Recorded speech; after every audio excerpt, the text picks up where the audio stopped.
So good morning everyone. Today we're going to discuss about the learning strategies, assessment techniques as applied to language teaching. Learning strategies in language teaching.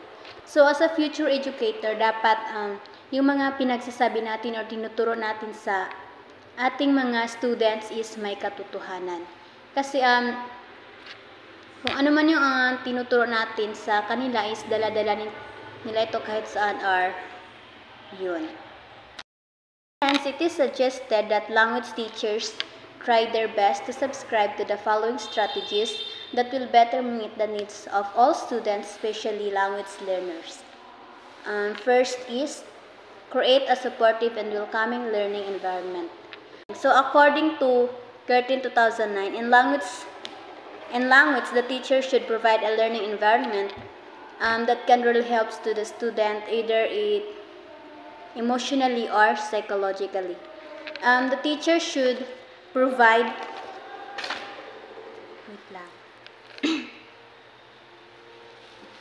the teacher should promote a positive emotion like joy and hope, while minimizing negative emotion like fear and doubt. And also teachers should encourage students to engage with the curriculum and each other and build trust with students.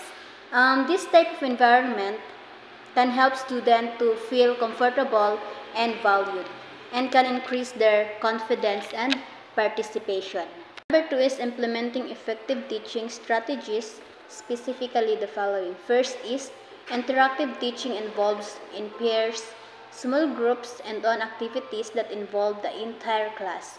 Why is this an effective teaching strategy? This is the one of very effective strategy in teaching because students can share their ideas together with their group, and through this, their communication skills can improve or develop. And next is cooperative learning. This is found to be particularly beneficial for language learners as they are given opportunities to practice English and improve communication skills while relationships with peers. So according to Johnson 1990, the teachers should let their students to socialize with other students just to improve their communication skills and social skills.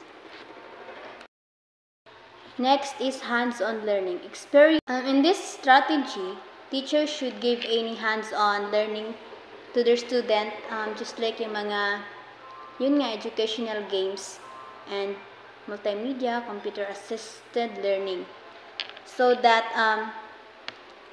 para mag-improve yung critical thinking skills ng ating students. So next is number 3, provide challenging lessons that reflect high expectation.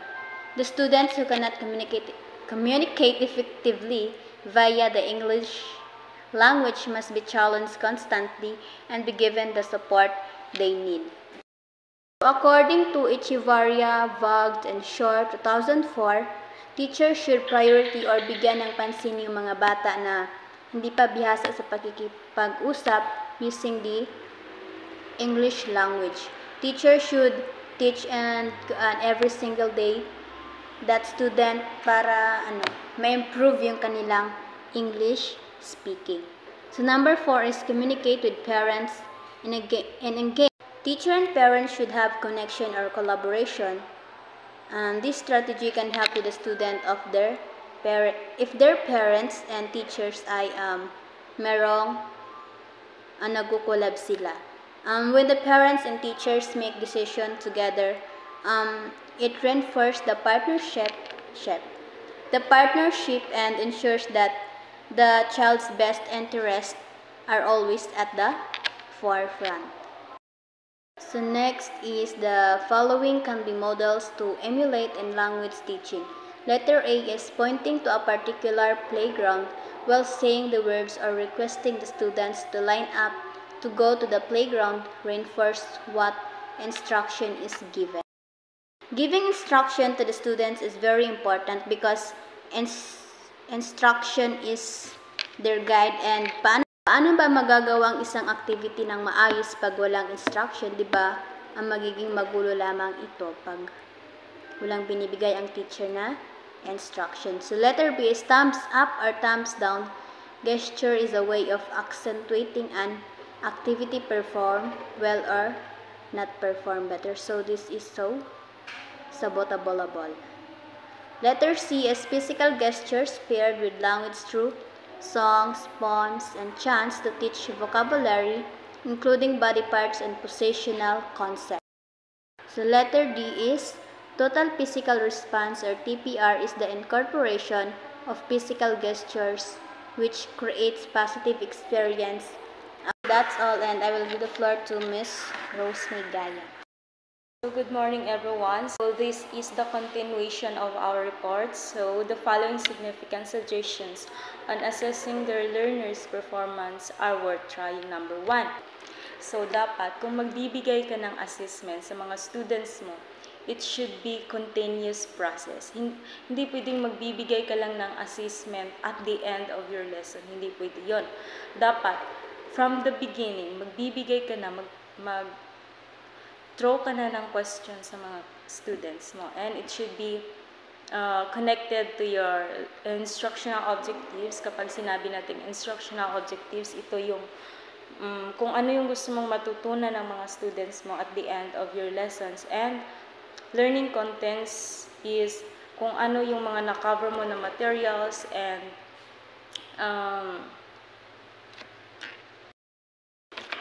kung ano yung mga information na ituturo mo sa mga students mo. So that would be the number 1. Number 2 is ways. So dapat, as a future teacher, you should think another options or another formats na kung saan ay i-allow the students to express their understanding or their knowledge about your lesson in non-linguistic ways. So dito, pwede mo silang i-assess through, pa-role play mo sila so in non-linguistic ways. Pwede mo sila ipagawa ng mga portfolios and projects and many other.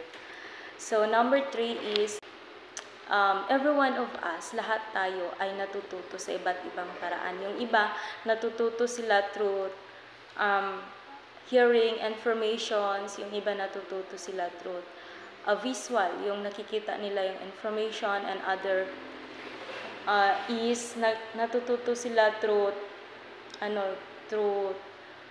doing that things.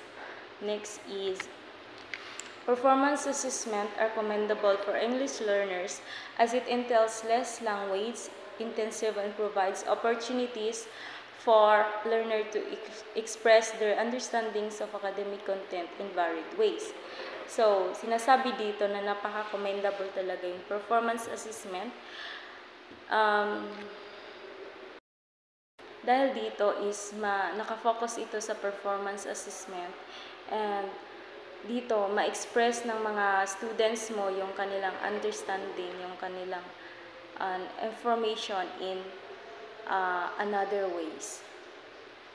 So, let's proceed to number 5. Progress in mastery of English skills can be evidently assessed in the making of portfolios, which are authentic means through which the learners can apply their language mastery. So, dito, para ma-assess mo yung kung natuto ba talaga yung students mo in your lessons, pwede mo siya, or pwede mo sila i-assess through pagawin mo sila ng mga portfolios. So, di ba kapag sinabi nating portfolios, ito yung mga collection ng mga students, mga gawa ng students. So, sinasabi itong authentic assessment kasi it is focused on the real work of a students. Number 6, assessment of learning refers to those assessment that happen after learning has occurred to determine whether learning has happened. Balhama, 1990. So, assessment of learning, kapag sinabi natin assessment of learning, ito yung assessment na ginagawa at the end of your lesson. So, example dito is yung mga summative assessment, yung final examination. So, that is the assessment of learning. So, ginagawa itong assessment of learning para i-determine kung may natutunan ba talaga yung mga students mo about sa lesson. Number 7, so dito naman, kapag sinasabi nating diagnostic assessment, you are going to diagnose your students. Ibig sabihin, at the beginning of your lesson pa lang, is you're going to, pwede ka nang mag-ask ng questions sa mga students mo, and then pwede kang magpa-pre-test sa mga students mo. So that ma-determine mo kung may prior knowledge ba sila sa gagawin mong lesson or discussion. Number 8, as a teacher, you need to monitor always your students so that kapag napapansin mo na parang may isang halimbawa may isang bata na parang parang mahina siya sa subject or sa discussion na ginagawa mo. So, ikaw as a teacher, you need to give another support or give support to that child according to his or her needs. So, that is the number 8. So, there are some common types of tests. First is achievement test, seeks to provide information about students' knowledge in various areas of their specific lesson have been covered. Lahat naman tayo is naka-try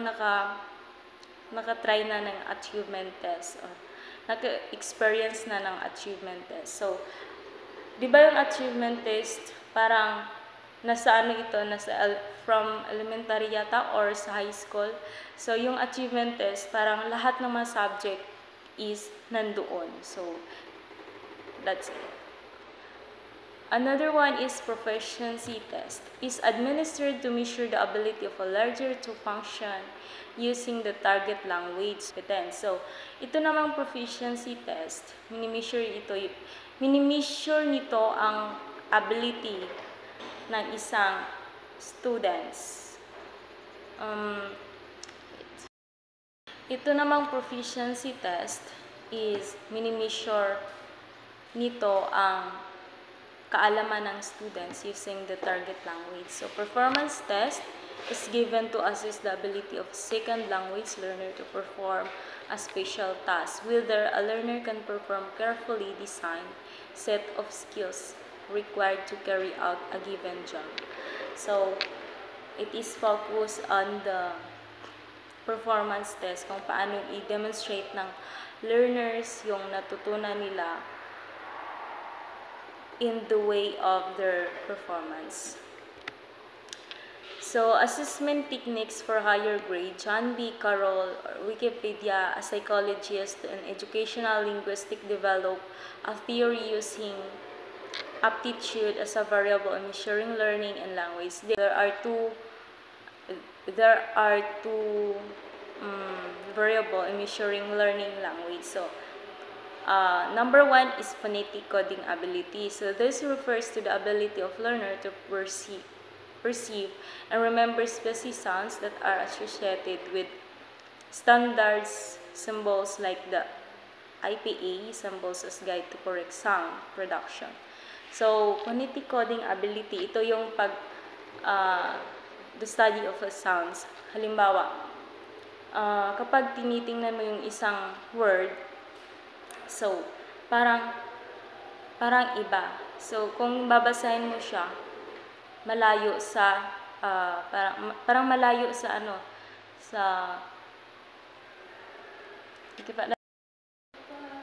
so, yung phonetic coding ability, ito yung, parang, kapag titingnan mo pa yung isang word, parang malayo yung, parang iba yung pronunciation or parang iba yung pagbabasa. Halimbawa, yung reserver. So, diba, yung pagbasa mo doon, reserver. Pagbasa talaga doon, reserver. Pero, yung correct pronunciation talaga doon is, correct pronunciation, reserve. The correct pronunciation talaga ng reservoir is reservoir. or reservoir. So, grammatical sensitivity test. Grammatical sensitivity was defined as getting over 65% of correct answers, and the test according to researcher's choice. So, ito namang grammatical sensitivity. This is how the learners recognize or understand the correct grammar. Halimbawa, I am go to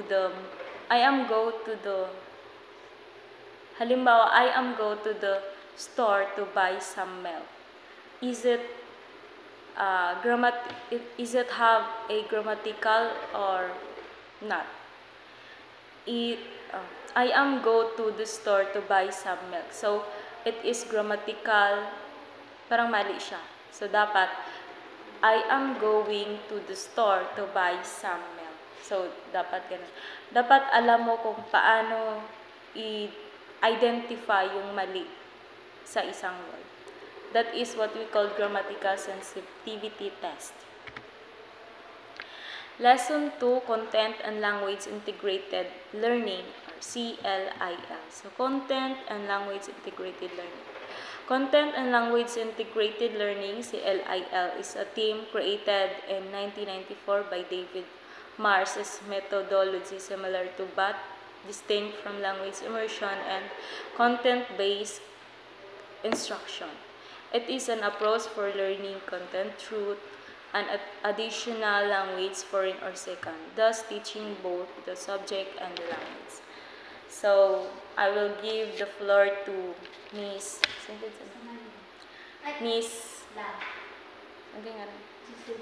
I will give the floor to Miss Jocelyn Layong. Let's give her a round of applause.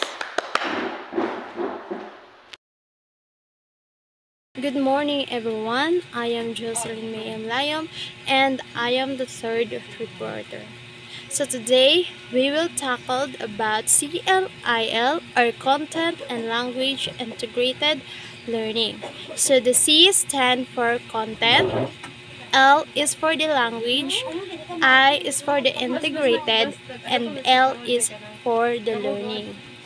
So the C is the content, the topic or the subject, and the language is the language or the practice goals, and the integrated is the new fusion of both content and language goals, and the learning is the thinking skills required developed to manage the functions.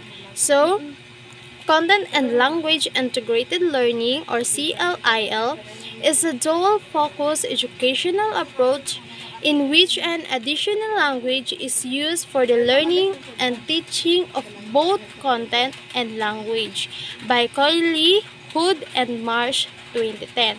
So it means ang dalawang wika kadalasan ang unang wika at ang pangalawang wika, which is ang Filipino at English. So natutunan natin yan or tinuturo natin yan sa mga bata sa iba't ibang asignatura. Just like for example is sa Filipino. So tinuturo natin ang wikang Filipino sa subject na Filipino at wikang Ingles naman tulad ng Math, English, Science at iba pa.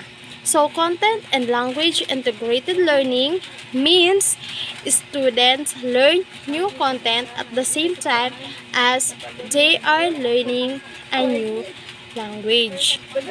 So, there are 5 fundamental dimensions of CLIL: culture, content, learning, environment, and language.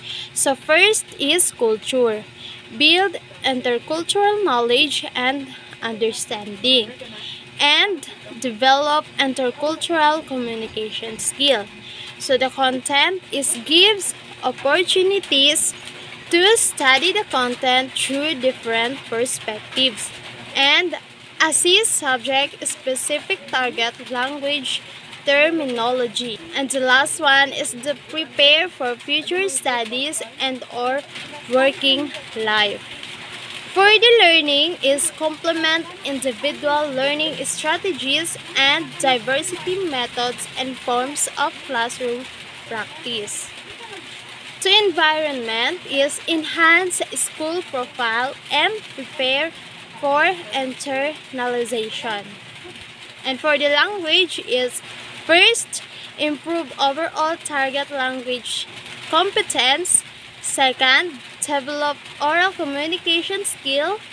Third, deepen awareness of both mother tongue and target language. And the last one is develop plurilingual interest and attitude.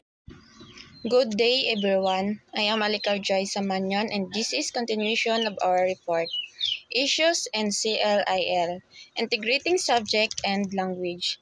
Integrating subject content with language learning is an effective way to improve both language skills and subject knowledge. Integrating technology into the learning process helps make the class more interactive and enjoyable. Materials: textbook, workbooks, multimedia resources, visual aids, interactive activities, and etc. Training: provide training on how to design inquiry-based lessons that encourage students to explore subject matter while using the target language. Teacher confidence and collaboration. Building teacher confidence and collaboration is essential for creating an effective learning environment. Testing and assessment refers specifically to the process of evaluating student learning, skills, and knowledge through various forms of tests. This assessment can help measure how well students have mastered specific content and identify areas for improvement. What is CALL? Levy 1997 defines CALL more broadly as the search for and study of applications of the computer in language teaching and learning. Levy's perspective positions CALL as an evolving field of study that continuously adapts to advancement in technology. This broad approach allows CALL to encompass everything from traditional language software to newer innovations like mobile learning apps, virtual reality, and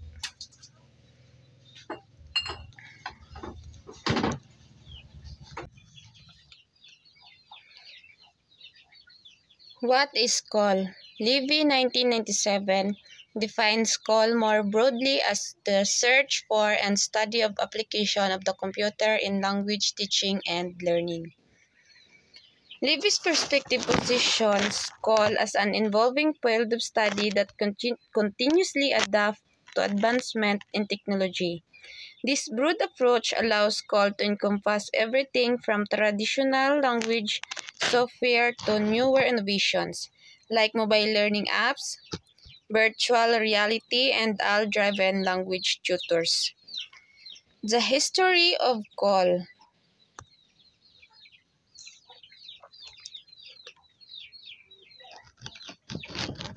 Computers being used for language learning since 1960s. The use of computers in language learning emerged as computer technology become more accessible and educational researchers began to explore how it would be applied to teaching languages.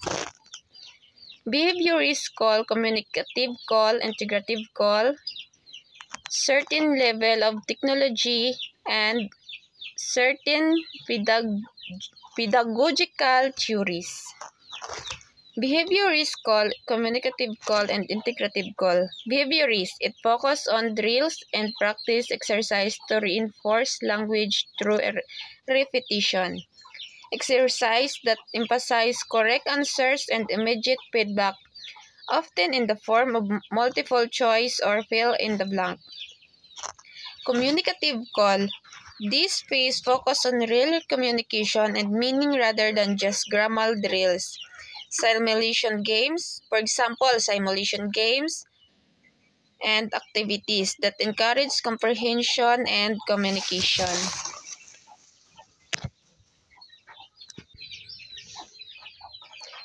Integrative CALL. Use of multimedia and internet resources for immersive interactive learning. Certain level of technology and certain pedagogical relies on a certain level of technology and is influenced by a particular educational approach. The first behaviorist call, the first form of call in the 1960s to 70s. The first form of call is known as behaviorist call. It emerged in 1960 and was shaped by behaviorist theories of learning, which focus on repetition, reinforcement, and habit formations. Repetitive language drills. These drills aims to reinforce specific language patterns, vocabulary, or grammar. Grammar structures through repeated practices. Communicative call emerged in 1970s.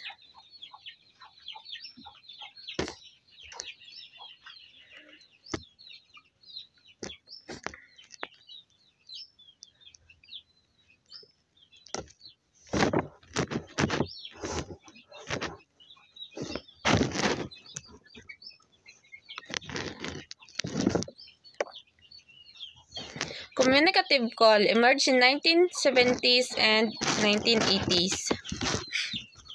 Communicative call laid the foundation for more interactive and student-centered learning experiences and language education.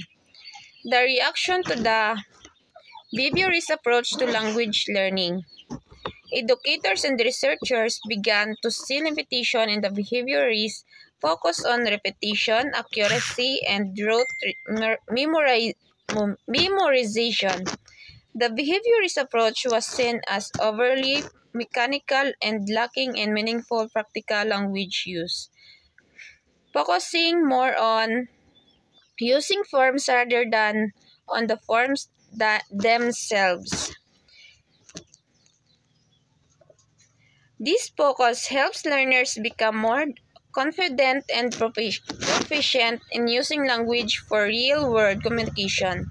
By using language for real-world communication, by using language as a tool for interaction and self-expression, students are more likely to retain what they learn and apply it practically, achieving a balance between fluency and accuracy as they progress. Grammar should be taught implicitly. Students should create original sentence. Grammar should be taught implicitly. Students should create original sentence. Teaching grammar explicitly means that instead of focusing on explicit rules and explanations, students learn grammar through exposure and use within meaningful language activities. The aim is for students to internalize grammar naturally as they use language to express themselves, encouraging creativity and flexibility. Correspond to cognitive theories. Foster an environment where students can actively engage with language, construct their understanding of grammar in meaningful context, and develop critical thinking and problem-solving skills. Cognitive theories creative process of discovery, expressional, and development. Software used in the era included text reconstruction, programmers, and simulations. The era of personal computing brought significant advancement in educational software that transformed language learning. Text reconstruction, programming environment, and simulations provide innovative ways for learners to engage with language, develop critical thinking skills, and practice real-world communication. That's all. Thank you. So next is integrative call. The most recent states of call integrating technology more fully into language teaching. Sa panahon ngayon, mas nakakatulong na yung technology pagdating sa pagtuturo kasi pansin niyo naman 'di ba na it is very applicable naman ngayon, 'di ba? Kasi lahat na ng teachers ay gumagamit na ng technology para sa kanilang discussion, para mas lalong maintindihan ng students. Tulad na lamang ng mga yung smart TV, di ba ginagamit yun ng mga teachers? Next is, what are the main roles of computers play language classroom? First is computer as tutor in classroom. To function as a tutor in some subject, the computer must be programmed by experts in programming and in that subject. So, dapat mag-hire yung isang teacher ng expert na mag-program sa computer para i-update yung isang computer. Diba? So, next is computer as tool in classroom. To function as a tool, the classroom computer need only have some useful capability program into it, such as statistical analysis, calculation, or word processing. For learners, it is assist reading, allow student to produce and arrange text easily. So, yun nga, matutulungan yung mga learners to assess sa to assist reading. Next is computer as tutor. To use the computer as tutor is to tutor the computer. For that, the students or teacher doing the tutoring must learn the program to talk to the computer in a language it understands.